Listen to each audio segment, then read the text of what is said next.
Hi, I'm Becky Buttons, and this is a quick troubleshooting video specific to a customer.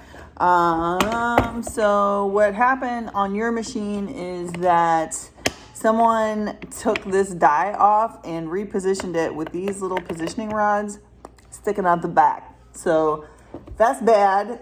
You either need to take that sucker off and reattach it correctly, or you can send it back to me for repair. But your machine is not working because these little rods tell this upper die what to do based on the position of this lower die. So this is position 2, position 1, right?